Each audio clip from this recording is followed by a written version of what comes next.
Welcome to the Anarchy Gumbo podcast. Michael W. Dean of the Freedom Fiends cooks up a very special blend of liberty, guns, sex, rock and roll, drugs, and thriving in spite of the state in an increasingly worrying world. All with a rotating cast of nifty guests who are also up in the middle of the night.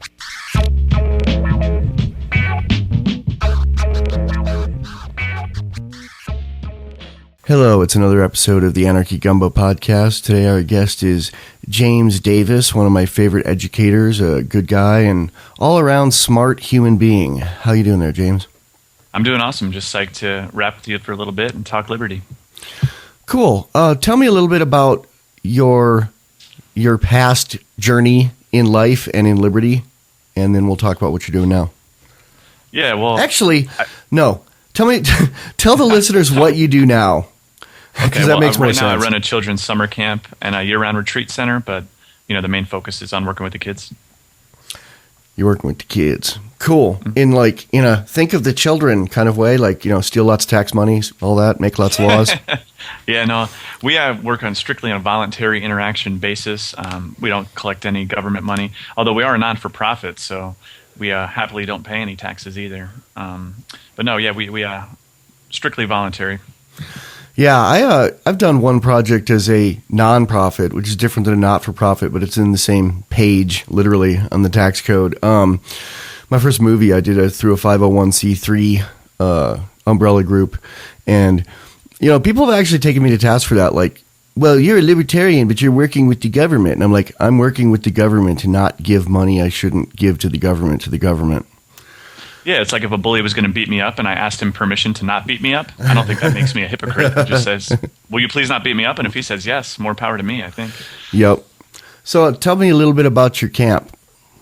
Well, I think the biggest thing about my camp is basically we try to run it through the non-aggression principle. Now, it is a Christian-themed camp, which is actually a really big asset to us because, Jesus had a really big-time perspective on not using aggression against other people, and now a lot of people don't interpret his messages that way, but it's a really easy sell when you're bringing people in to talk about, giving people freedom of choice over activities and freedom of association and all sorts of things like that when you can cast it through this lens that's really important to them.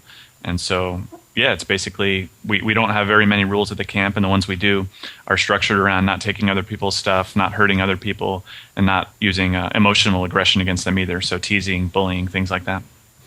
What's the name of the camp, and where is it? It's called the Vanderkamp Center. It's in upstate New York, near Syracuse. Huh. Are you a Christian? Yeah, well, I was raised in the Christian faith. My mother was actually a Presbyterian minister. I got pretty disconnected from it for a while. And then, when I wanted to get back into camping, so these ideas that we share about how people should be treated aren't very common. And so a lot of people I discussed these ideas with when I was interviewing were sort of nonplussed by the ideas of, treating kids as equals and things like that. So this Christian summer camp was the one that, I was able to sell, essentially. I was raised Presbyterian, too. I didn't know we had that in common. Well. What do you know? Yeah, it was... this is an interesting story about my mother who passed away from cancer about 12, 15 years ago. People said probably like, you should know exactly when your mother passed away. I don't know, man. The years just spin by for me. And my daughter passed away in 2006, and that weighed a lot heavier on my head. So, I imagine. Yeah, my only kid from cancer. But my mother, and this is something that happened before I was born with my older sisters. I really like this story. Was they used to go to a Baptist church, and my dad was a Baptist Sunday school teacher. And one day, my mother overheard what do they have in Baptists? Pastor? The pastor? Yeah, probably a pastor. Heard the pastor telling my little sister, who was like 6, this is before I was born, they missed church for about 3 weeks for some reasons, farming or something. Right. They were farming, I think. And the pastor said to my little sister, little girls who miss church get thrown into the eternal lake of fire. And my mother heard that, ran across the room, said to him, God is a loving God. You're not going to speak to a child that way. Jesus loved the little children. We're leaving your church. Grabbed the kids and drove across town and joined the Presbyterian church that day.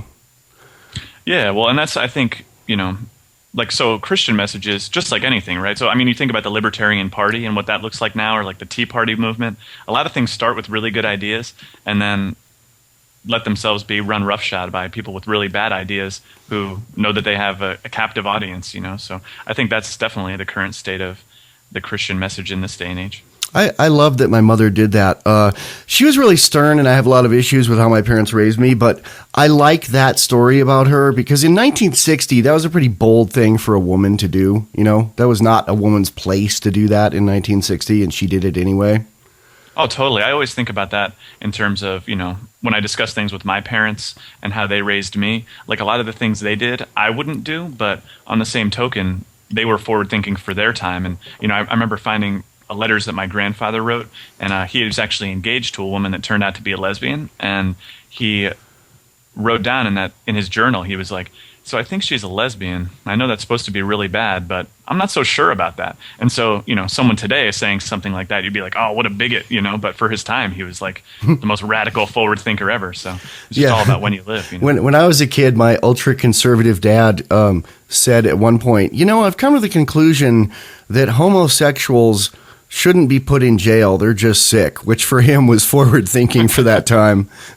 Yeah, right. And I think that's what I'm trying to go with the whole bringing peace to kids thing, because I think as we look throughout history, like women were mistreated and not allowed to vote until whatever the 19-teens, and then black people were mistreated for another 45 years, and you could argue they still are. And then gay people continue to be mistreated, and I think the very, very last people we'll get to are kids because they just don't have a voice, Yeah, and a lot of efforts to help them seem to hurt them. The first state that had women's voting was Wyoming, where I live. Yeah, right. What they say here is as a half joke, but it's half serious too. Is it was so some of them would move here. Yeah, because it was. And that's the free market at work, right? Yeah. When you give people more freedoms, they want to come live with you and hang out with you, and that's why our camp is thriving right now against all odds, because I think the kids that came here were like, hey, I felt something different there. Now, they wouldn't put a finger on that it's freedom, but that largely is what our main offering is, What do you think of, I kind of feel like, I'm not Christian, but I was raised Christian. I went to an all-boys boarding school that was Christian. Right. I don't know if I told you about that or not. I actually ended up in the hospital for a week from a hazing in that school, and 2 kids got kicked out for it. Yeah, there's not a very Christian message. And was born again Christian for a while, and have studied the Bible, and have a soft spot in my heart for Christians. I'm basically a deist. You know what that is? Sure. Yeah. Mm-hmm. Yeah, I'm absolutely sure there's a God, and I don't know his phone number, basically is what it comes down to. What do you think of how the message of Jesus is being co-opted into a message of socialism? And, like Jesus said things that were basically saying, be generous. And people take that to, we're going to point guns at your head and make you be generous. And also, this is so funny. Yeah. Go ahead. Well, don't let me cut you off. Well, that's part one of the question. Part two is, and Jesus being portrayed as, a pacifist who wanted his followers to curl up in a ball when attacked physically or in any other way. I mean, 2 things that come to mind are, one is, overturning the tables of the money changers is not a gentle act. And, saying sell your coat to buy a sword is a thing quoted by a lot of gun owners as justification for, self-defense. Yeah, well, let's start with the socialist piece. I was actually, when I first got here, I found, because, I'm a peace-oriented person. I think people should live their lives peacefully. But, I do believe that retaliatory force is totally within reason if you have demonstrable proof that someone's attacking you. Like I don't consider our efforts in Iraq to be a retaliatory force, obviously. But so I found a peace-centered Bible study group around here when I got here, and I wanted to make a connection with them on behalf of the camp. And so I attended their group, and it was really interesting because the guy who leads the group is this brilliant scholar of Christianity. His name's Tony Bartlett, and he was doing a study on the book of Luke, which is where most of that Jesus is a socialist vibe comes from. And so he gets into one point where Jesus is saying, basically give away all your stuff, and the guy's wife at the time was like, Yeah, and this is what always drives me crazy when people complain about paying their taxes, because I'm happy to pay my taxes. You know, it helps the little kids and the welfare moms and all that stuff. And then this guy responded by saying, yeah, it's funny. Most people don't realize that Jesus is a socialist. And this is my first time with these groups. And, you know, they're mostly in their 60s. And I'm basically there to, you know, meet people, but also to hopefully bring them in sales almost. And I say, all right, let's stop right here, because Jesus is not a socialist. He's good with the sharing part, but not the stealing part. And that's the thing people always forget, is that, you know, everyone who doesn't want to give stuff away to poor people. I don't know many people who disagree with that. But where I come in is like, when you have to go and rip it out of the hands of unwilling parties, I don't think you find too much of that in Jesus' messages in the Bible that I've read anyway. Yeah, I think there is no moral obligation to give your things away, but I like to help people with time and money. I mean, I read Atlas Shrugged when I was 14, and I dug the message of it of, yeah, you shouldn't have to give everything you make away or any of it. It's all yours. You earned it. You produce jobs. But I also really did not resonate with the coldness of that. You know, right. I agree that you don't have any moral obligation to, you know, help out the underfortunate, but I feel that Ayn Rand would have rather, you know, what's that saying? Crapped on a freshly baked pie, than not share it with anybody. Than share it with anybody not of her tribe. Yeah, right. And I think when you talk about sharing, you know, my whole thing is, and when I talk about, you know, people trying to live closer to the messages of Jesus and things like that, it mostly comes down to the fact that it can make you happier right now. Like, I think giving things away is a sort of a selfish thing. It'll make you feel really good to observe the people you help. And I think just gathering stuff and kind of like, because I mean, I basically live my life that way, playing poker professionally. That's just what you are doing. You are just making money and nothing else. To be clear, like, you're not doing that now while running a children's camp. You used to do that. No, I don't do it anymore. Not that there'd be anything wrong with that. Right. But it's mostly because the climate changed due to draconian enforcement from the U.S. government, which I don't know how up you are on the online poker legislation scene. Nima's dad used to do it for a living, and he's disabled, and you know, can't do it anymore. And I said that he should do a lawsuit his dad should do a lawsuit against the Department of Justice under the Americans with Disabilities Act, because he can't drive to Vegas, you know? Yeah, well, and a lot of people, I mean, myself included, just had massive amounts of earning power just taken right out from under us. I mean, the way the culture changed as they progressively got worse was really, really striking. And by the way, most of the money we were winning was coming into the country from other countries too, and getting poured back into the U.S. economy. And the fact that they wouldn't let U.S. companies run the casinos was obviously making the majority of money go out of the country to Costa Rica and England and places like that. But yeah, anyway, that's a total another disaster. We can get into it if you want, but that might actually get me worked up too. So. I could talk about that all day, but let's talk more about Jesus overturning the tables of the early central banks. Yeah, right. Well, there's two main pieces that I think people look to when it comes to Jesus's messages in terms of what you should do. So like on one hand, he says, you know, someone comes to him and says, "Hey Jesus, what about paying our taxes? Should we do that?" And he says, you know, render to Caesar what is Caesar's, basically, right? He says, whose picture is on the coin? Okay, well, it's his, then give it to him. And I mean, I disagree. Yeah, I've seen Christian on libertarian forums. I have seen 60 pages of discussion on that particular passage. Yeah. Well, my thing is too, like, so Jesus is this guy who's obviously pretty influential, but I'm not 100% convinced that he was always quoted accurately. I'm not always convinced that his messages were portrayed the way they ought to have been, based on who translated the books. Well, and where the early church took it. I mean, if you look at some of the Middle Ages and Renaissance period Catholic Church, the people running the church, including the popes, some of the popes, they were so violent and oppressive and power hungry. They made the Sopranos look like Quakers.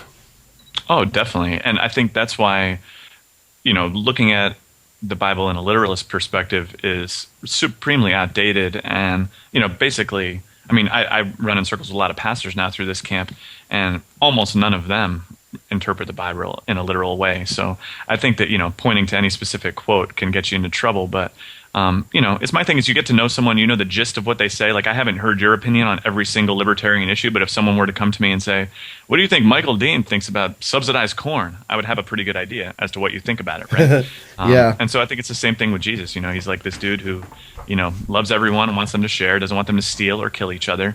And so you can kind of go from there. But so as far as Jesus being a pacifist, he did say turn the other cheek, right? But he also said to use your God-given abilities to the best of your ability. So if someone's going to come and murder me, I think I can do a better job for the world by taking that person out of my way and continuing to help the world instead of letting this murderer run roughshod over everyone just because I don't happen to want to fight back, I had a real recently I had a real kind of like funny revelation about one of my early kind of Christian, I guess I'd say heroes. When I was 14 and in the church farm school in Paoli, Pennsylvania, the priest there was really hip. He was one of those like, hey, rap with me, relate with me kind of priest. Like he took us to see the band Yes. And, he understood that I was a conscientious objector and had me write a letter to him to keep on file in case I got drafted someday. I could show it wasn't just a recent convenience thing.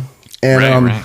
I was thinking about him the other day, and I looked him up on the internet. I was like, I wonder what he's doing now. And the first thing that pops up is a picture of him with his arm around Barack Obama.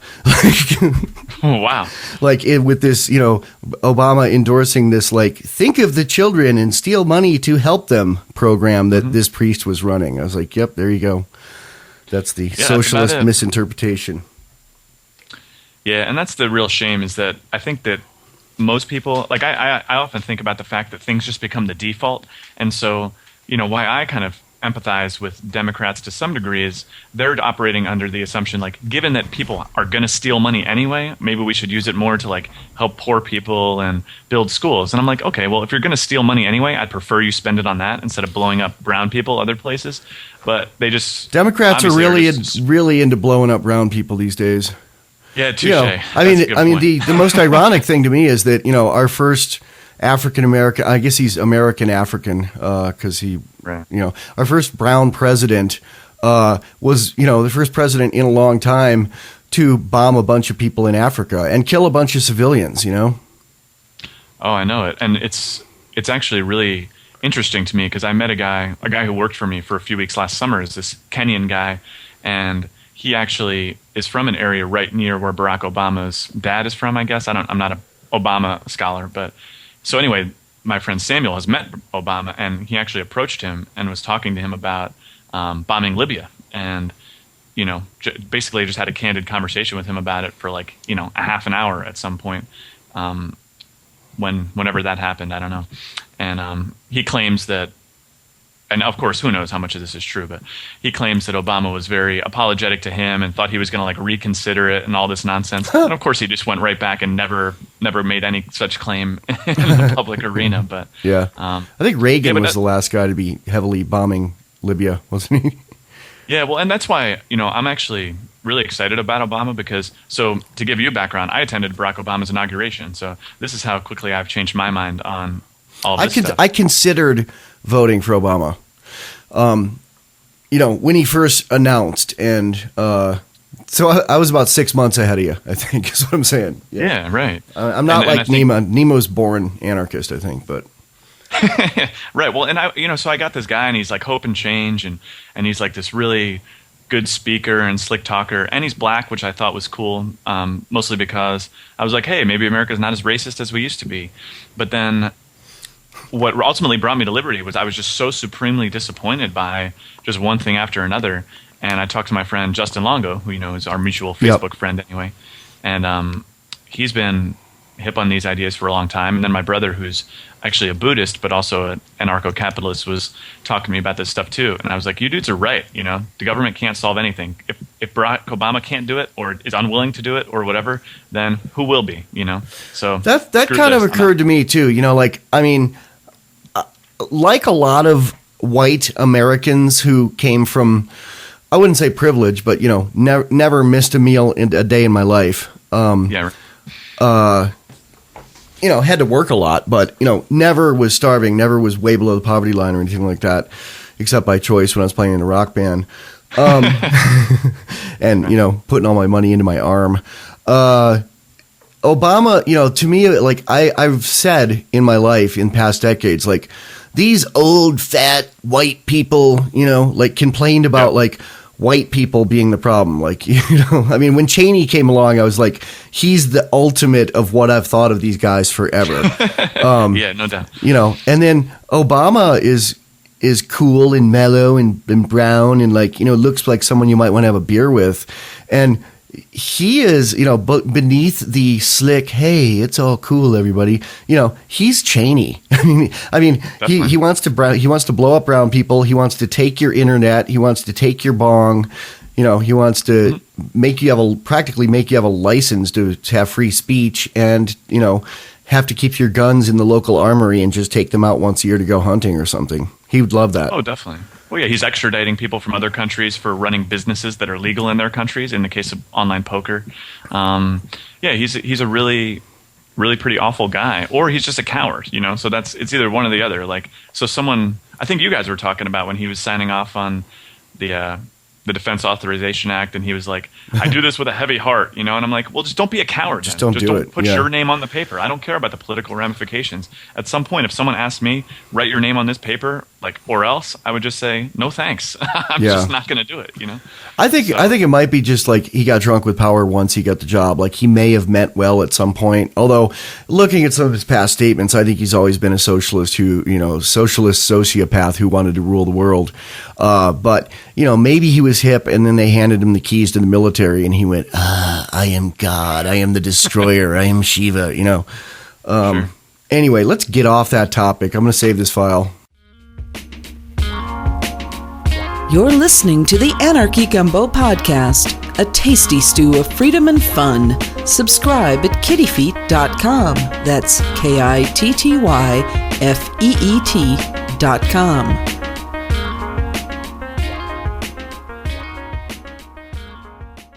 So one of the important people to some people in the development of the theories of child rearing and schooling was this guy named Wilhelm Reich, who was this Austrian researcher who was a contemporary of Freud and they may have influenced each other. And his basic theory boiled down to that all human misery from stubbed toes to world wars come down to sexually repressing children. I've always thought that was an interesting theory, but whenever anybody's got a catch-all theory, I think that it's really seeing the small picture and being problematic, trying to put things in a box that can't be because they're too complex of a system. But personally, I think much of the human misery in the world comes from ignoring the non-aggression principle and from governments. I totally agree. Am I oversimplifying? What do you think? What do you think causes the hassles in the world?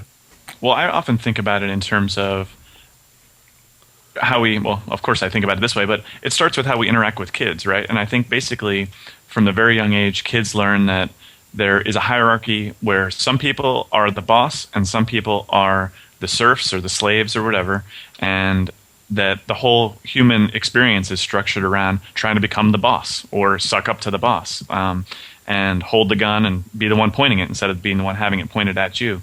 And I think that or if you're anti-gun, be the guy controlling the people with the guns. Oh, exactly. And so basically you learn this lesson from a very young age. It's instilled in you by your parents, who will probably, if not openly mistreat you, like probably most parents do, they'll at least, because I said so you, and, teach you all these really unintended consequences because occasionally they're too tired or lazy to deal with you peacefully.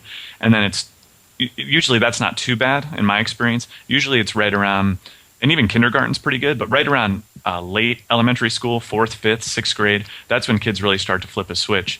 And, there's very few instances of bullying before those age. There's very few instances of kids stealing from each other, And then over time they learned, okay, well, the teachers are the ultimate bully. I can bully these people. And then they become 18 and they're, trying to bully more. And then by the time they're 35, they don't just want to bully individuals, they want to bully whole people so they can get new parks and schools or new guns or whatever. So I really do think it starts with, oppressing kids, just teaching them the government paradigm, Are you familiar with Stefan Molyneux? Oh, yeah. Big time. Do you like his stuff? Yeah, I do, actually. I like his he does a peaceful parenting series, or philosophical parenting series, sorry. on YouTube that's really good for people to check out. Yeah, I'm going to turn him on to you. I'm going to send him this interview. Maybe we could hook you two up and have you do a talk somewhere on the internet. Yeah, that'd be cool, because Stefan is actually one guy who's really resonates with me. I mean, obviously, like, his anti-spanking stuff is really good. And it still blows my mind. Like, I don't know, do you listen to Free Talk Live much? Constantly. Okay, so, like, have you heard Mark on there talk about, how he's just not sure about spanking? I mean, he says he doesn't spank his own kid, but he's like, I don't know. There are parents out there who make a convincing case. Yeah, and I'm interviewing him on Thursday if you think I should ask him about that. Yes, please do. And tell him, he has no clue who I am, but basically... He will. It's shocking to me that any person who could say they come from a principled, pro-liberty mindset would argue for the use of physical violence against anyone. Doesn't matter what your excuse is. I mean, it's right back to the old, doesn't matter who's picking the cotton thing. Like, you can keep your kid safe. If you're worried about your kid walking in the street, you just stand by your kid. You don't say, oh, well, I'm going to teach him not to walk in the street by hitting him, so he's scared if he walks towards the street. That's just Pavlovian, that's just totally insane. And once you start doing that, you're basically saying, I'm too lazy to observe this kid as much as he needs to be observed to be dealt with peacefully. I'm going to try and take these violent shortcuts to cut out my responsibility as a parent because, I had this kid for selfish reasons because I thought it would be cool and I wanted more kid stuff, and now I'm unwilling to own up to my end of the agreement and that it's a kind of a 24/7 responsibility. And I think it's just completely insane that anyone could argue for spanking and claim to be pro-liberty, but one man's opinion. I agree. What do you think about parents who put their kids on those harness leases? Well, it makes me laugh. Me too. It sort of makes me feel like I'm, observing a glimpse of the dystopian future or something. But, I sort of get it in some cases, but like I compare it to my dog. So my dog, I only walk him off leash, not because I'm like pro-liberty for dogs, but just because it's a hassle to walk him on the leash. And we live on 850 acres, so there's no reason to. But when I try to walk him on the leash, he's just like tearing all around and ripping my arm out of my socket. And I think kids are the same way. Like, I think you can teach a kid to walk on a leash, but kids are not meant to walk on leashes. So, and I think that once again, the subconscious, unintended consequence of doing that are pretty dire. Like just this image of you're my pet dragged around on a leash. Yeah, it's so weird. It's so weird. Yeah. Huh. So, what do you do at your camp that's good and different from what's done in a lot of child, I don't know if rearing is the term, but a lot of, child places you put your kids kind of places? Well, I can paint a little bit of a picture of the things that are different. So the first thing is they get there on Sunday, and I immediately tell them, we sit down, we have a campfire, we sing songs, and we go crazy. And then I tell them, all right, here's what you need to do. You need to observe how this week goes.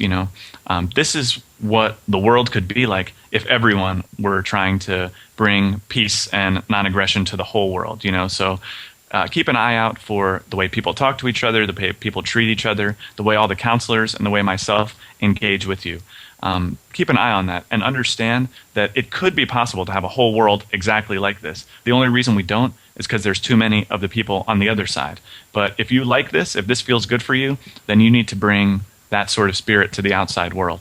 And I want you to observe, what's different and come to me and talk to me about it. So right away, I try to cast them through the lens of, it's not, I don't want to call it lib-pair because it's not a totally libertarian paradise, but, trying to give them a sense of this is what it could be like if everyone abided by the non-aggression principle, basically.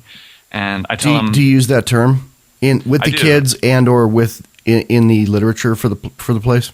I don't know if I've used it in any of the literature, but I do use that term, and I use it through what we call basically the no discount policy, which is basically that we want to have everyone have their full value, so you don't take someone's stuff, you don't take away someone's self-esteem by teasing them or bullying them, you don't take away their physical well-being by harming them physically, and you don't put yourself down either. That's kind of where we come from. We just don't want to be operating in that negative mind space when we're there. And then I say basically, go ahead. Oh, sorry, go ahead. Go ahead. I was going to say, and then, everything else, if you're not going to hurt yourself, if you're not going to hurt anybody else, and you're not going to do something that would like horrify your parents, like, get pregnant or something, as long as you're not doing those things, then most everything else is fair game. What ages do you have there? We operate from 6 through 17. And you and your wife run it? I run it mostly myself. I mean, my wife and I consult on all the philosophical things, but she's a stay-at-home mom, so she doesn't really have time to be out there in the trenches. And then my younger brother is the other person who consults me on a lot of the philosophical thing and helps me establish the theme for the summer, and interacts with the counselors and teaches them these principles too. How many kids do you have per year or per season? Well, last year it was about 50 kids per week. And then actually this year it's really crazy. We are currently enrolled at a higher rate than we were at the beginning of last summer. So we have more kids signed up as of today than we did as of July 5th last summer. So it could be much bigger than that. Who knows? Have you ever had to send a kid home early for violence what do you do when someone violates the non-aggression principle and won't stop? Yeah, well then that's actually the one instance where we'll send someone home. So last summer, the other thing that we practice is like radical engagement of the kids. Like a lot of people call it supervision, but that really is kind of has a central planning, big brother government sort of feel. So we try to term it in terms of radical engagement. So myself, like I don't take breaks or do any office work when kids are doing activities. Like I'm always out there with them, and my counselors are mandated to constantly be involved and engage with the kids. So we don't really have kids violating this almost ever, even in terms of just being rude to people and stuff. But it did happen once last summer. There was a one young kid who was physically aggressive towards another kid. I tried to mediate the situation between them. It happened again. And in that case, that person is just not a safe person to have in the community anymore. So he did have to go home, but that was the only case last summer. Do you have plans to open a school ever? Yeah, definitely. My ultimate dream scenario, that's actually what my wife and I looked into before we came up to the camp, because that's really where our passion lies. Is there less paperwork with a camp? Oh, yeah. Well, I mean, there's considerable paperwork, but the thing is when you already have a camp in place, there's a lot. You don't have to go through too many hoops to keep it open. I mean, I get a 25-page packet from the health department every year that I have to go line by line and fill out. And it's really insane. And even my health department rep, when she came out to meet with me last year, was, insinuating that sometimes they seem to write rules just to make rules. But so there is red tape, but schools are just completely insane. I mean, especially in New York. I don't know if it was like this when you were here, but yeah, I grew up in New York State, and my sister is a retired educator, not too far from you in Ithaca. Oh, okay. So you know about like the regents and things like that, which are basically I took them. Standardized tests for every single subject. It's the craziest thing. It really is nuts. But yeah, so we looked into starting a school, but it's a twofold thing. You need a ton of money, and we had some money, and from my poker playing friends, like we probably could have drummed up the money, but it would have been very risky, and we didn't totally know what our opinion on it was when we got to this camp. And actually our philosophies on engaging kids has radically changed since we got here too. Like we used to be sort of in the mindset of, you kind of force kids to learn the mandatory subjects, but you let them choose more, like kind of just like a better version of public school. But now we're totally off board on that. And I would love to have the camp be a school year round, and that would just be my wildest fantasy, basically, to be able to do that. Yeah, a lot of, I don't know about a lot of private school, but the private school that I went to was just better public school. There was nothing different in their methodology except that they had religion in it. And that wasn't really, we went to church 4 times a week, but, in the classroom, if it wasn't a theology class, which was optional, it was just like public school, except the classes were slightly smaller. The teachers were slightly smarter. They could spank you and did, but other than that, it was pretty much just, kids sitting in a row 6 hours a day, 7 hours a day, showing up at the same place at the same time, being told what to memorize. Oh, yeah, and I think that's 100% my observation, too, is basically that the way schools are run these days. Okay, so compare it to another industry. Like, is it possible to fly an airplane the way the Wright brothers did? Yeah, they managed it, but it's not the best way, And so these current public schools, they run in certain ways. And is it possible to educate a kid in that model? Yeah, I turned out okay, as they say.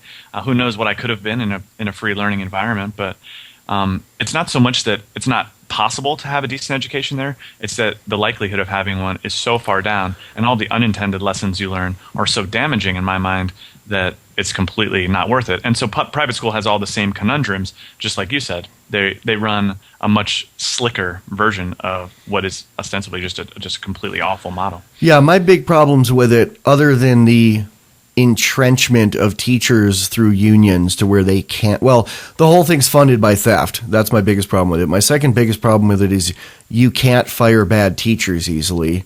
And my other problem with it is just the whole model of it is based on, having kids show up at the same place at the same time and sit in neat little rows and memorize stuff and learn to be compliant is based on teaching kids to work in factories, 100 and some years ago.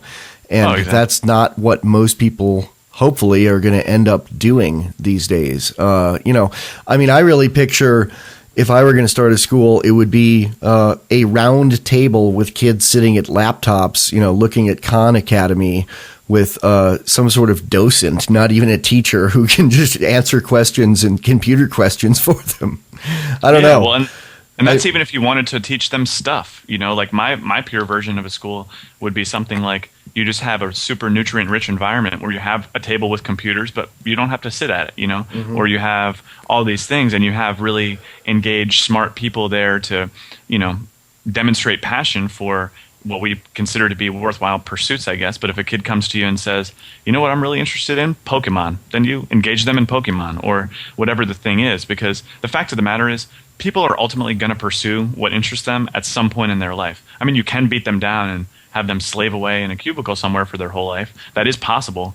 And then they can reflect back when they retire and they're 65 and they've got $120,000 for retirement or something, and yay, you gave away your whole life for that. But ultimately, most people will pursue what they want to do. So they can practice learning the right things to pursue when they're 9, or they can practice learning the right things to pursue in college, or when they're 25 or 35, or whenever they move out of mom's basement, But I just don't get the forced learning model. Just is a complete failure in so many cases. I don't know what the push is. Yeah, another problem with it that I forgot to bring up was the one size fits all. I was really smart and really bored. My dad's 90 and he actually grew up in a one-room schoolhouse and kind of had the option to sit in with the older kids when he'd mastered something at one level, and he graduated at 15 and got a job because of it. Right. I learned a lot from the Boy Scouts. I mean, I have a lot of problems with them. They're homophobic. They're basically a soldier machine, or that's what they were originally. Right. But as far as, I think I learned everything I was going to learn in school that it was useful in later life by like 6th or 7th grade. I could write a compelling paragraph by the 7th grade. I could do basic math. I could find my country on a map. And at that point, if you just stuck me in front of a computer and let me do what I wanted to do, I think I'd be actually making more money and doing more interesting things than, and I make pretty good money and do interesting things now. But I think that high school totally held me back. It totally didn't teach me social skills. It taught me to, duck or feel oppressed. And they do. Old folks say things like, well, that kind of stuff gives you character. I was given a hazing at my school that put me in the hospital for a week, and 2 kids got kicked out for it. If it happened today, they probably would have had criminal charges brought against them. Right. It definitely would have. I was scalded on my ass with boiling water. Wow. That was my hazing. Jeez. While being hung on a hook as a wedgie. That didn't teach me any character. It actually introduced me to narcotics, and I was like in extreme pain and afraid, and they gave me a shot of Demerol in the hospital, and I was like, I've wanted to feel this way my whole life. And I ended up being a heroin addict for about 10 years in my 20s. So I can't blame it on that, but it was an introduction to something that I might not have ever had otherwise. Oh, definitely. Well, and let's address the whole we need to prepare people for the real world argument, because this is something that my wife and I don't spend a lot of time in like negativity, but the one thing we mock all the time is like, oh, we got to prepare people for the real world. So here's the thing. The real world when you get out of college is you deciding something for yourself and you do it, or get out of high school or whatever. But this mentality where you got to things in life are going to be bad, so you got to do bad stuff in order to practice. Like, yeah, if life has to suck and life has to be awful, then you probably should go to school and practice life being terrible, because, you know, it would be really awful to have a great life for 18 years and then sit in a cubicle for 50 years after that. But that doesn't have to be what the real world is. Like, people like you are doing creative stuff. Like, I've been able to do non-traditional things for my entire life. I know tons of people who are totally happy pursuing something they're passionate about. And this whole idea that, you know, life isn't fair or you're going to have to do bad things, it's just such a joke. I don't know how anyone can say that with a straight face. I actually have and will send to you. I can't believe I have this stuff still. My sister found it in my mother's attic when she cleaned it out and sent it to me. I have some letters that I've scanned. They're on the Freedom Fiend site. On my bio, they're linked. There are about 5 letters that are like school reports from 7th, 8th, and 9th grade. From me, I think I've seen those. From the public school up to the public school suggesting I leave the public school to stuff in the private school. And they're basically like, I mean, my testing on the Regents is like top 99 percentile, and my grades are C's and D's except the things I'm interested in. And I didn't respect authority for some reason. Yeah, imagine that. Well, have you heard of oppositional defiant disorder? Have you heard the ad we did for oppositional defiant disorder? Oh, I don't know. I don't think so. I'm going to play that for you at the break. Okay. Let's take a break now. I'll play it for you. Sure. Is your child defiant, independent, annoyingly inquisitive? After a long, hard day of following the rules, who wants to deal with troublesome kids? 49% of children suffer from oppositional defiant disorder, or ODD. Symptoms of ODD include independent thought, rampant creativity, and failure to submit to authority. But now there's a solution. The good people at Pilfer can help you with their time-release, once-daily capsule, Compliacin. Your child won't be able to form his own opinions, let alone express them. It maintains your child's ability to go to a state-run school and perform simple tasks around the house.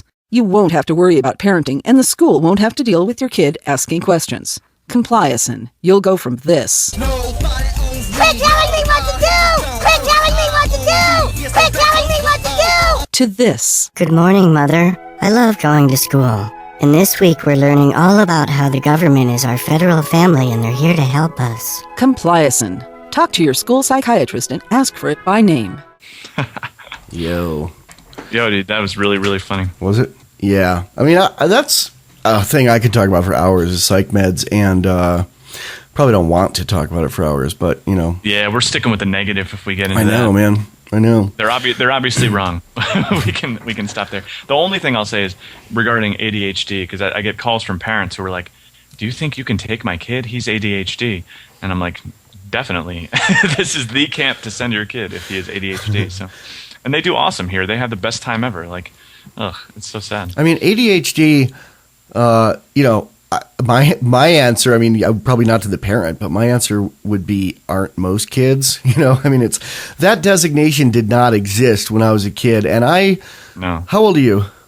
I'm 30. Okay, I'm 47. I just missed the schools dosing kids with Ritalin or psychiatrists dosing kids with Ritalin. I definitely would have been a candidate for it. And I can't count the number of people I've met in NA meetings who are recovering drug addicts who part of their story when they get up and tell it is, and then they gave me Ritalin when I was 9, Yep. Well, that's what I thank my parents for above all else is, teachers and things were insinuating that I had some sort of issue and maybe I should get looked at or whatever, because I would, like you, I was totally bored in class, always talking to people and stirring up ruckus, mostly because I was completely unengaged by the material. And the fact that they never drugged me for that is just incredible, because that was a time where people were just worshiping the school of doctors telling people what to do, and I could have very easily been drugged. I could have been a totally different person now if they would have done that, and yikes. They called it hyperactivity when I was a kid. I was born right between I was too young by about a year to have my mother been given what was the drug that made kids have flippers? Oh, I don't know. You don't know about that? There was a drug that they gave for like morning sickness that they gave it for 9 months and then stopped giving it when the first kids started being born. I mean, they had flippers instead of arms. Are you serious? Yeah, thalidomide is called, and a few years too old for that, and then a few years too young for Ritalin. But yeah, but they definitely, I mean, they used the term hyperactive with me. That was what they called ADD or ADD back then. Yep, exactly. So kids, how do you raise them? What do you do? How do you make them better? Let's not talk about the negative. Let's talk about the positive.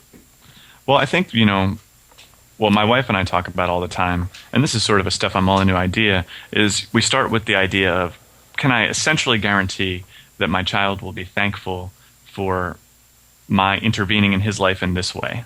So like he uses the example of forcing kids to brush their teeth. I think that's pretty reasonable. Looking back, having being forced or tricked into brushing your teeth is probably a better outcome than having no teeth and root canals and stuff like that, right? So you're kind of almost intervening on the kid's behalf through the aggressor that is bacteria, right? But basically everything else, unless it's a supervision issue, so like my wife and I are both going someplace, my son has to come. Other than that, we just don't intervene in his life. Like, he gets to choose what he does. He gets to choose how he spends his time, when he goes to bed. And my son's not even 2 yet. And we're not experts. Who knows? This could completely fail. But what we're seeing is a little kid who really responds great to us. He always wants us around.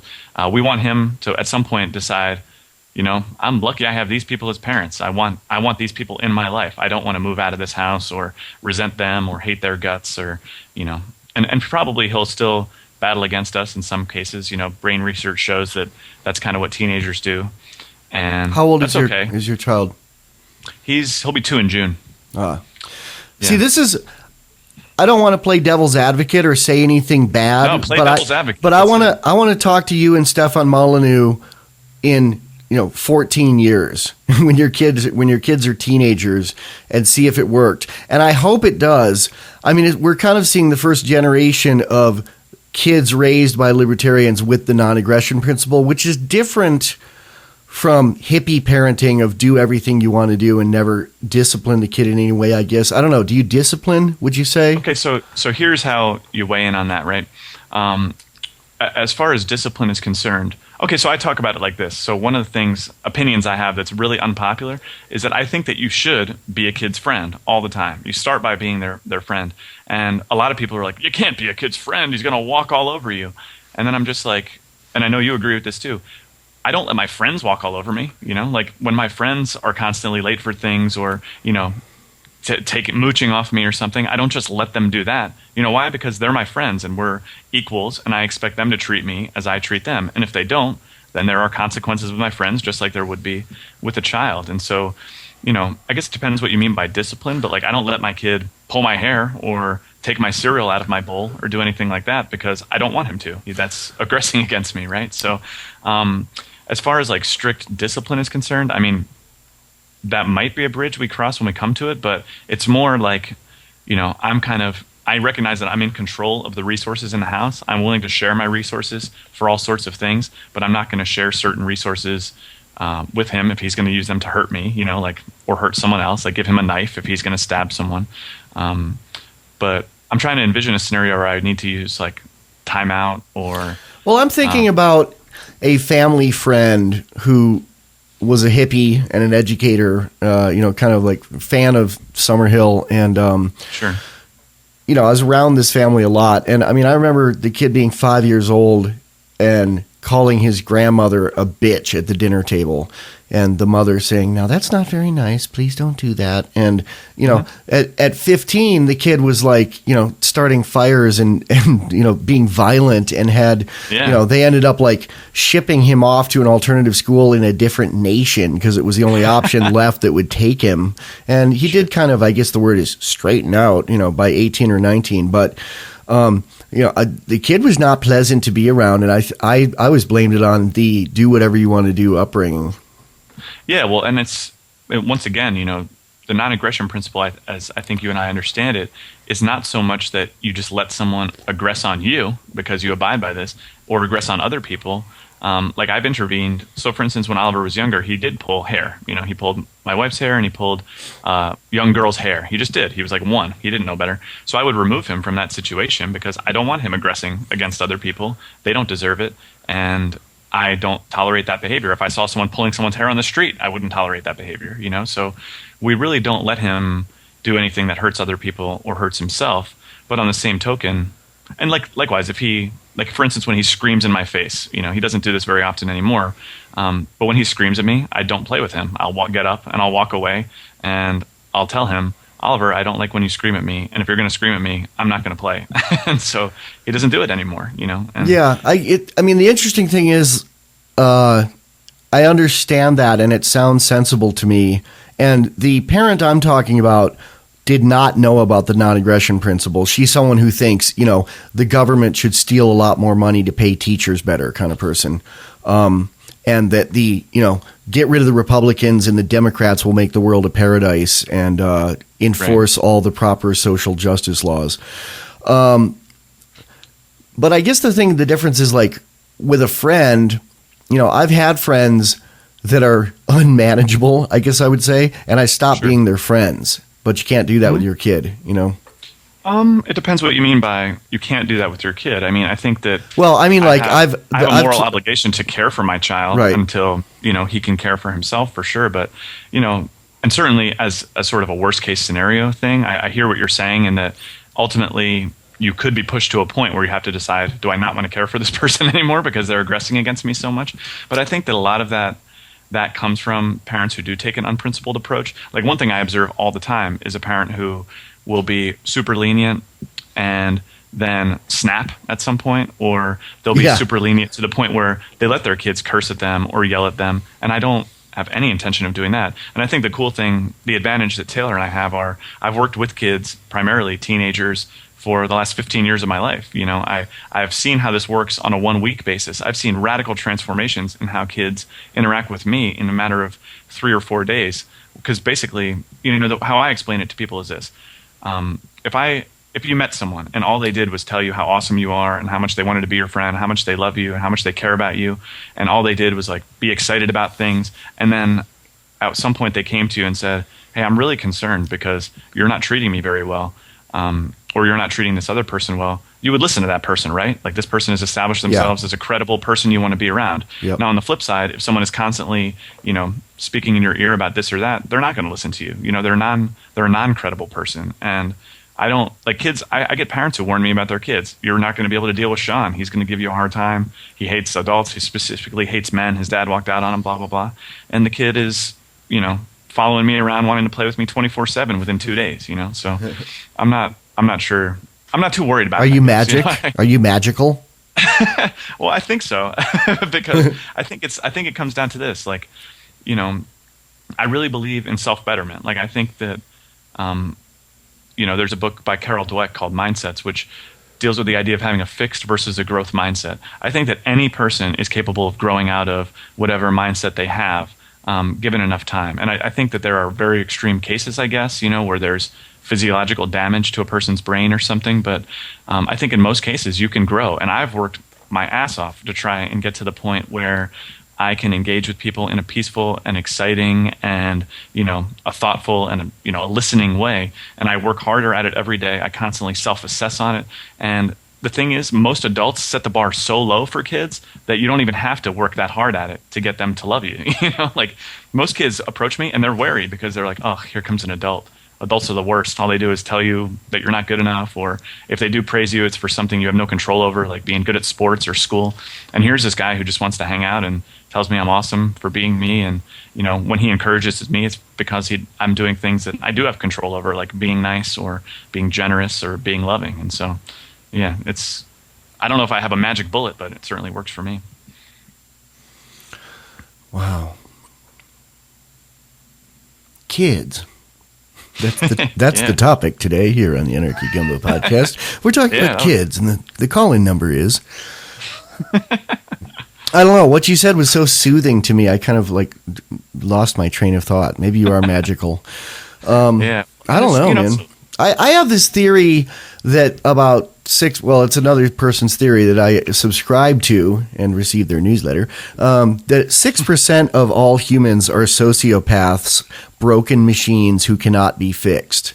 You don't seem to feel that way, do you? Yeah, well, it depends, you know. So the way I pose this scenario to people is I do think that everyone is born in a certain way. And certainly I think a physiological or genetic issue can inhibit yourself from growing to the point where you are a loving and peaceful person. But I think most people sort of start developing a shell about the time when adults really start intervening in their lives. And they start to recognize that there are central planners out there who are trying to be their puppet master, you know? And what I've observed in kids is the older they get, the thicker this shell becomes. And so kindergartners, I can convince a kindergartner to run and scream with me or cover themselves in mud and go crazy and just have a blast in like 1 minute, right? But like a 17-year-old, it might take me 3 whole days. But you know what? If you check, I can send you some pictures sometime. I've gotten like a really cool story was this guy who came to my old camp who was, he was a 17-year-old kid. He was a black kid in a primarily white camp, you know, from Newark, which is a really tough area. And he got there and he was just straight up hood the whole time. You know, he wouldn't be involved in any of the fun, wouldn't sing any songs. And I was like, this is really a test. I'm going to get through to this kid. And so by Friday night, he finally let loose at this campfire and was singing these insane songs. And the next year he returned for our counselor and training program. And then he wound up being a counselor at that camp and being the craziest kid at the whole camp because his shell was super thick, you know, growing up in a single parent household, and he was really overweight, and I know he got teased all the time and stuff, but his shell was just mad thick and we had to get through it. But once we were there, he was like, I'm free. And so I think the really problematic thing becomes when people build this shell their whole life and then they become adults and then they start enacting the force on other people, then it can become super, super tough. Because they also have skin in the game now, you know, like they start doing this to other people. They don't want to hear that they're aggressors or anything like that. So that can be really challenging. And I've had much less success with adults than I have with kids for sure. I saw a news item yesterday. It's a current news item on CNN or something about some gay black teenage boy who is in public school and was being relentlessly bullied for being gay and being beat up, and the school wasn't doing anything about it. And his mother sent him to school with a stun gun. I was like, right on, man. I don't know if you'd feel right on, but I was like, fuck yeah. And you know, the kid didn't shock anybody with it. It was just the next time the bullies came around and surrounded him and were about to punch him, he pulled it out and just shocked it in the air and they ran off. And of course the kid got arrested and kicked out of school, and you know, prominent psychiatrists are being consulted. But I was like, yeah. What do you think of that story? Well, I think, here's my opinion on this. So, you know, in talking to my brother, who's a Buddhist, he talks about how the Buddhist ideals are of learning compassion and wisdom, you know, like, and you have to have a perfect balance of each. And I think that I totally agree. You know, I try to lead my life in compassionate ways, but you know, like the extreme of just being compassionate without being wise is like selling yourself as a slave to someone for free, right? Like I could just follow someone around hand and foot, give them all the products of my labor, and just be being so nice. But that would be really unwise use of my time. I can help far more people by trying to spread messages of liberty and interacting with kids. And so being a slave would be a terrible idea. And so if I were constantly having to go to an environment where I was being abused and beat up, I would definitely think it would be wise to be able to defend myself against them, and whatever means necessary, you know, that's in someone's own heart. But I'm totally fine with that. Yeah, it seems like, you know, of any story I've heard of a kid carrying a weapon to school, it seems like the most clear-cut self-defense I've ever heard of, you know, and even non-lethal self-defense. Like whenever you hear about a kid bringing a weapon to school, it's usually either, you know, he brought a nail clipper or brought a toy soldier holding a little plastic rifle and they kick him out of school, or it's a kid bringing a gun to school to shoot him. Those are like everybody. That's the two stories you hear about. I've rarely heard about a kid bringing a non-lethal weapon for pure self-defense to a school. And of course they dealt with it like they deal with either of the others, but yeah, well, and you know, I think I have a kind of a unique perspective on this actually, because I was actually stabbed by a guy in high school when I was in 9th grade. Yeah, and it was a guy who I went to a really mixed racial high school, and this guy was a guy who I played basketball with in high school or in middle school and stuff. And I walked out of health class one day, and he hit me on the arm, and I turned around and hit him back on the arm, saying kind of like, "What's up?" You know how guys do, and he all of a sudden I hear guys behind him being like, "Oh snap, white boy snuck him, what's up?" And I was like, oh, this isn't going well. So I started just walking away, and I saw the people like kind of walking towards me, like just looking on horrified. So I spun around right at the right second, and he was coming at me with a knife. So I was able to get my arm in the way. He was kind of going for my midsection, and I kind of, I don't know, blocked it, but I still got stabbed, you know, all the way through my forearm. And he kind of snapped out of it in that moment. He was like, dude, there's a knife in your arm, you know? And with the next heartbeat, you know, just kind of spray of blood against the lockers. And he actually kind of threw the knife down and ran me to the nurse, you know? But there's this thing in play where it's a microcosm of our society's view on guns, which is that, you know, when you have a place with no weapons, mean people bring weapons there and take from people, right? So schools are the ultimate example of that. Kids like me were never going to bring a weapon to school, but if I might have had one, I think he might have thought twice about running and trying to stab me, you know? So I don't know what the answer is, because kids are also, their brains aren't fully formed, so I don't know if they should have lethal weapons or whatever, but I certainly can never blame someone for wanting to defend themselves, because I lived in fear for 2 years plus after that, and it might have been avoidable. My brother in the 60s used to bring a .22 rifle to school on the bus, not in a case, just over his shoulder, for a Boy Scout rifleman class that was taught at the school after school. He would bring this gun to school on the school bus and stick it in his locker and lock it. He didn't have the bullets. They had the bullets. But, you know, can you imagine that now? You're listening to the Anarchy Gumbo podcast. That proves you're smarter than most people. So, yeah, my brother brought a gun to school often. Yeah, I don't think he would be able to get away with that anymore, Michael. Nope. And they'd send him to a shrink and give him compliacin. Yeah, heavy dose on that one for sure. That's a strong case of ODD right there. So, do you teach archery? Speaking of weapons, do you teach archery at your camp? Yeah, actually. We hold archery typically twice a week, but we'll offer it more if there are kids that are interested. Period. End of do you want to hear more about it? Yeah, I like archery.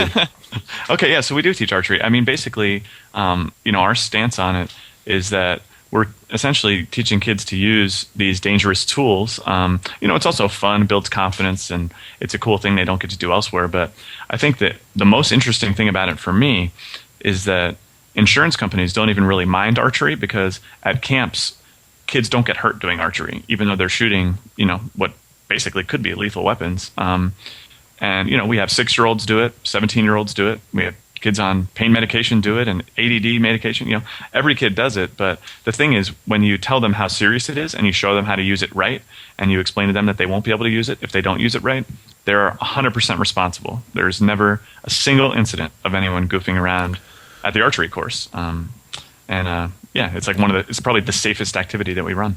Yeah, I mean, there's a lot of things that people think that kids could never do that I think they can do. You know, I think that kids can definitely handle weapons with supervision, you know, even guns with supervision. I mean, I was shooting my dad's .22 when I was 16.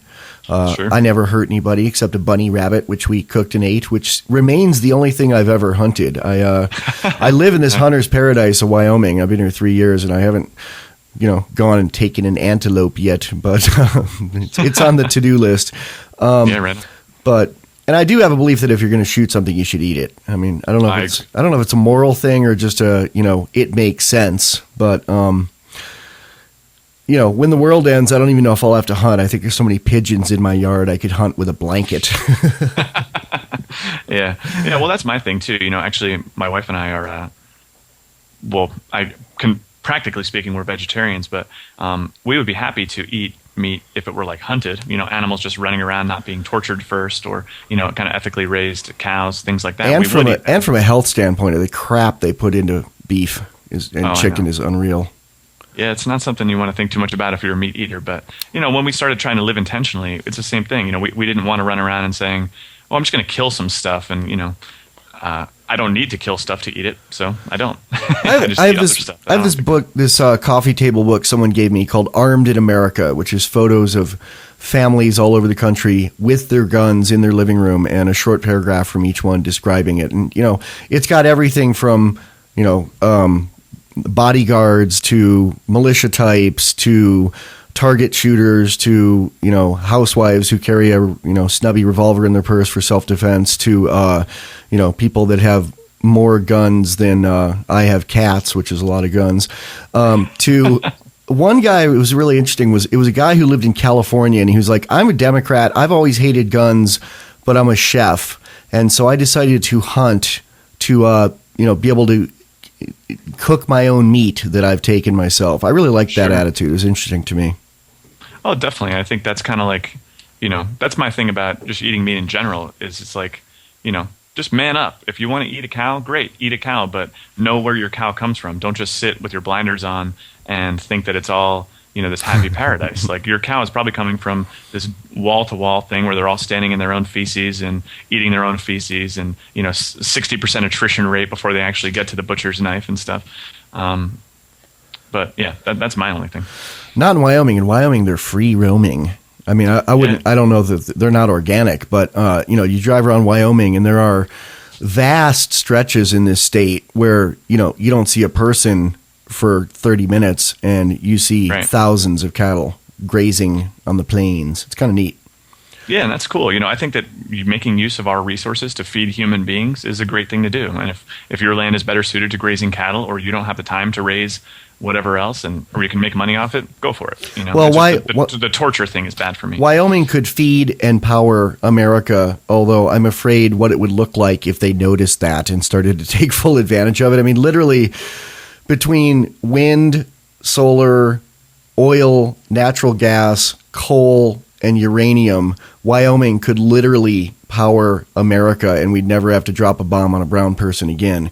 But, it's a combination of weird forces. It's like, ultra-liberal Democrats who are like, I don't want to drill for oil in America or use nuclear power, so they go do those things in other countries, which involves killing a lot of people. Yeah. I mean, this state is giant. It's like the size of Utah, and it's got a half million people in it. Oh, yeah, I loved Wyoming. I drove through there and stayed in Yellowstone and Devil's Tower, and it was one of the coolest places ever. Yeah, sure. I live in Casper, which is looks like a small town. It's 50,000 people. It's the second biggest town in the state. It looks it looks like the small town in Western New York I grew up in. I mean, I'm looking out my window. I feel like I'm in Westfield, New York. But you go 5 miles out of town in any direction, and it looks like the moon with sagebrush. I mean, it's weird to me coming from LA, where you leave town and there's always just another town over the hill or another city, and here you leave town and there is empty. It's pretty cool. Yeah, I dig that too. That's like the new place I live too, because I came from the suburbs in New Jersey, so it's a breath of fresh air to be a country boy now. So, my audience with what I do, based on the emails we get, tends to be about 99% male, disaffected males between the ages of 17 and 30. And the people you work with, your clients seem to be like, what is it, 5 to 17? Yeah. Yeah, so you line them up, we'll knock them down. You start them out, and we'll take them from there. But I was thinking about the horizontal enforcement idea. The idea of the Ben Quaker and a few other people have said that the government is the thing with the buildings and the men with the guns and the salaries and the laws, but that's not really what enforces things. The state is what enforces things, and the state is people. It's the horizontal enforcement. It's the person who sees someone who got away somehow with not paying their taxes and says, they should be in a cage. And it's the person who is on the jury for the nonviolent crime and votes guilty to, ruin someone's life for a little bag of herbs. And it's the person who says, well, I'm rich and I have no problem paying my taxes, so everyone else should pay their taxes. And, it's the person who says, support our troops when the troops, even though they don't care if the troops are doing things immoral and they don't even like what the troops are doing, but they say, we got to support our president. We got to support our troops. That's the state. All of that is the state. Yeah. And I think that, basically in history, there's 4 ways governments have changed for the better or the worse, or let's say for the better. Armed revolutions, which is completely out the window. It worked 200 and some years ago because it was a bunch of farmers and a bunch of bodyguards from the king, and the king was, Right. a 3-week boat ride away and couldn't send more enforcements, and now they would just fucking drone you. There's voting, which I like the old thing of if voting changed anything, it'd be illegal. You can't change things by voting. I never heard that. It's great. And then there's education. And I think that educating people is the only solution at this point, because the other two are unworkable. Basically, my life goal at this point is to teach as many people as possible what the non-aggression principle is. And it is such a simple concept. I mean, it basically takes one sentence to define, to say it, and then a paragraph or two to fully explain it. I mean, you could literally explain it to a 5-year-old. Yet so many adults have such a problem with it and will argue in favor of the state but who would take care of the children? Who would take care of the roads? And I think educating enough people, and my niche is, 17 to 30-year-old disaffected males, and your niche is everybody between 5 and 17, male and female, whether they're disaffected or not. Talk about that. Yeah, well, I think that this is why I'm optimistic. And by the way, why I like you and Nima so much more than Alex most Jones. people. Yeah, well, just most people even in the liberty community, because they spend so much time beating the dead horse of the government. Like for me, when I listen to that, sometimes I do in a masochistic way, like, oh, what did they do now type of way. But we talk about it. We have a tyranny today at least once an episode. No, definitely. But, and I think it's worth pointing out, because you don't want people, especially like for you guys, you get a new listener who might not be on board. You do need to go through it. So I definitely don't begrudge anyone doing it.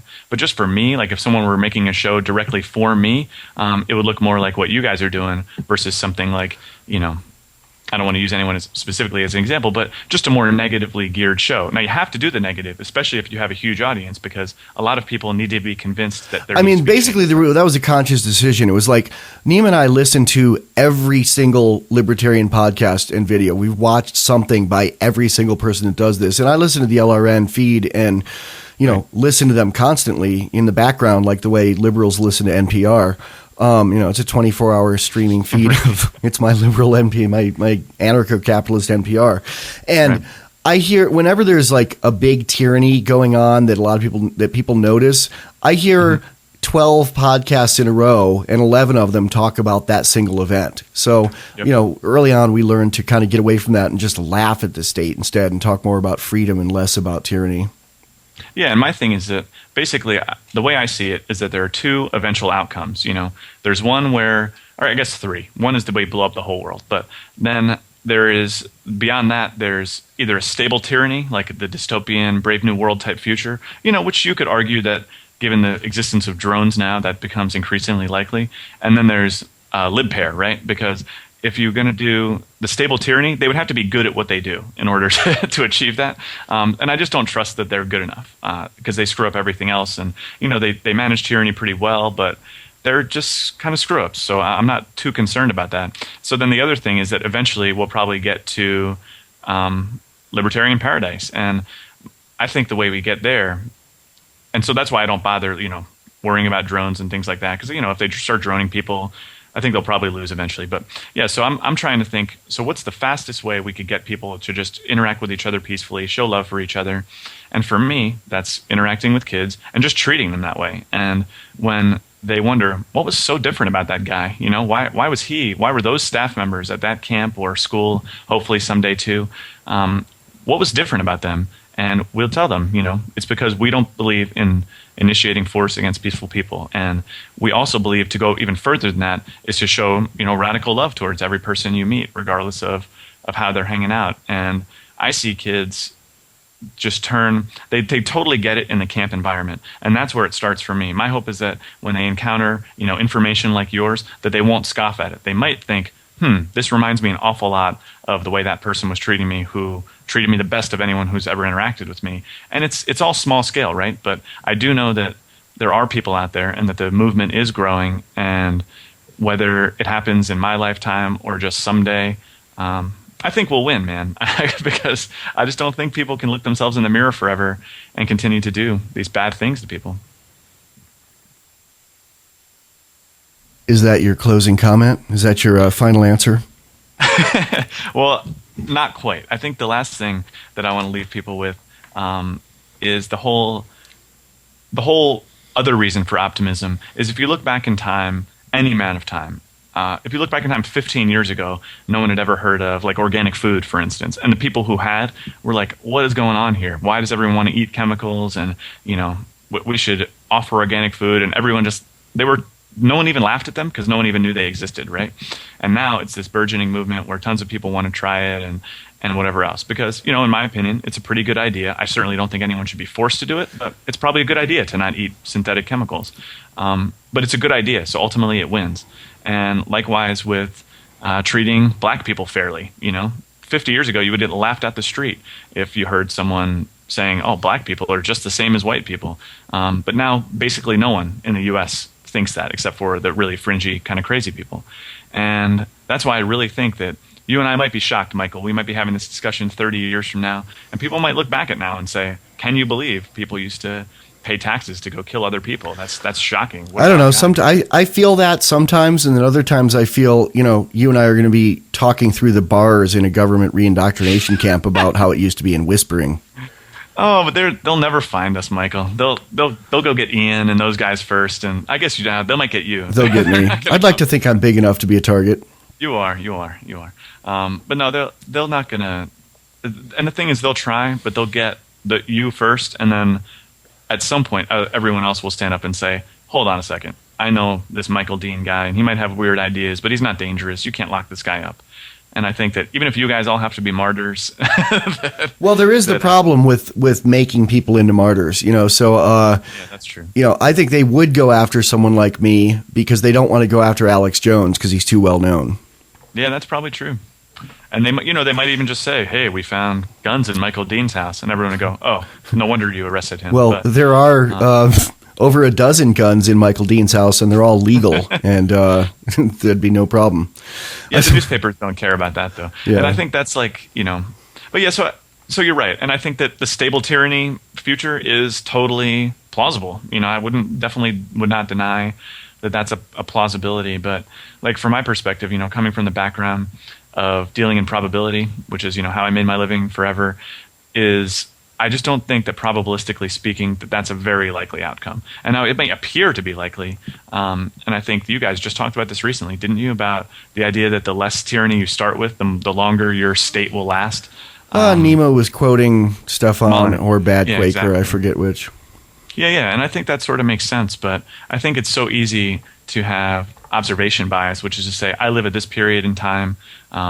Cell phones will never have computers on them, or I live in this period in time, and black people will never vote, or whatever.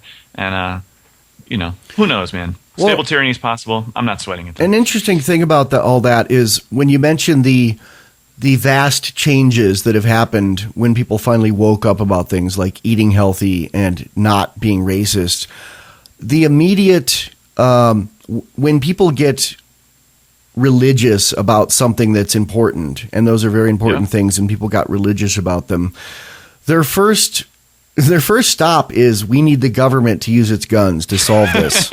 And libertarianism is just about the only thing I can think of that people get religious about, where the concept isn't we need the government guns to enforce this, it's we need the government guns to go away.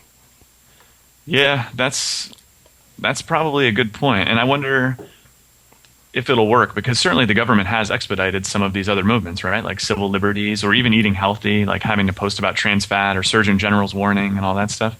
But I do think that good ideas win. And I believe in the market, and I think that ultimately, even though there are these bad forces in the market, that the market will someday shove governments out somewhere. And then once they shove them out somewhere, those places will thrive. And I don't know. Maybe I'm the only person that's more optimistic than you and Nima, but that's okay. I think you're more you're around Nima's optimism. I vacillate between optimism and wondering whether, when I'm an old man, whether America is going to look like Brave New World, or whether it's going to look like what's the one where they eat people made of crackers and everyone's starving? Soylent Green. Yeah, right. Whether it's going to be a functional dystopia where, everyone's employed and everyone's controlled by the state and they tell you, who to breed with or even breed you in laboratories and the state raises your kid, but you get to take some drugs and have some sex and it's encouraged, or whether it's going to be mass starvation in the streets and food riots. Could be. And I get low moments too. I mean, especially regarding the drones in particular. And I know you guys joke about those, but those are really the ultimate for me in terms of like that could be the last brick to fall. And then if you get a truly evil set of dudes and an army to follow them. But I mean, I guess I come from an optimistic point of view because I happen to live someplace right now where I essentially live free. Our business isn't taxed. We bring in, and our business is now thriving based on, the way we're interacting with people in a peaceful and loving and excited way. And, everything is going so well for us there. And I get to live in this community all summer long where no one's aggressing against each other. And the only modest force that's ever used is on people's behalf to defend them and stuff. And just how fast kids get it. And so I know it's just a microcosm, but I guess it just energizes me and it makes me see that it's possible. But I don't know how it'll happen someday. Maybe we could start a non-for-profit liberty community and tell the government something. I don't know what we would do, but I don't know. It gives me energy thinking about it. Well, redneck patriots always tell me if you don't like America, get out. And I'm like, cool, where do I go? There's nowhere to go. There's a state everywhere. Yeah. I mean, that's the straw man too, because there's plenty of states that are way worse than ours, right? So, aren't we so lucky? But I don't know. That is a good question. I don't know where we go. I don't know where we go. Nima always says the moon, but I don't know if I can get there in my lifetime. All right, man. You could do seasteading or join the Free State Project, but who knows? Yep. My wife and I are a nation of two, and our cats are our militia. Yeah, but I've seen your house, Michael. It's not a windowless bunker. It is not. It's a nice little suburban house with a cute little fenced-in backyard where my cat can play all day in the sun. Yeah, right on, dude. All right, man. Good stuff. Yeah, thanks for the time, man. Someday we'll have to talk about punk rock, as I grew up a punk rocker, and we got a whole host of stuff to catch up on sometime, but this was good times. We'll have you back in 6 months. All right, man. Thanks. Right on, brother. Worms. Are you one of the 12% of Americans who still approves of our government? Then we need your help to force the other 88% into compliance. When you're not busy spying on your neighbors or squinting at everyone, tell anyone who will listen why more government is a good thing. You'll get a warm and fuzzy feeling demanding more taxes and arguing in favor of gun control while militarizing our police. Because folks just aren't smart enough to handle real freedom. That is so square.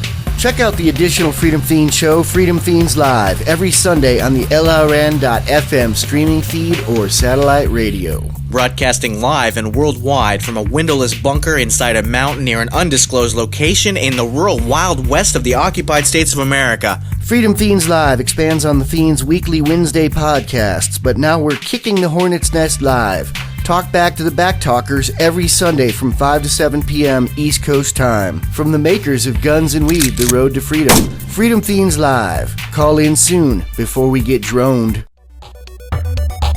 Thank you for listening to the Anarchy Gumbo podcast. Subscribe at kittyfeet.com. That's KITTYFEET.com.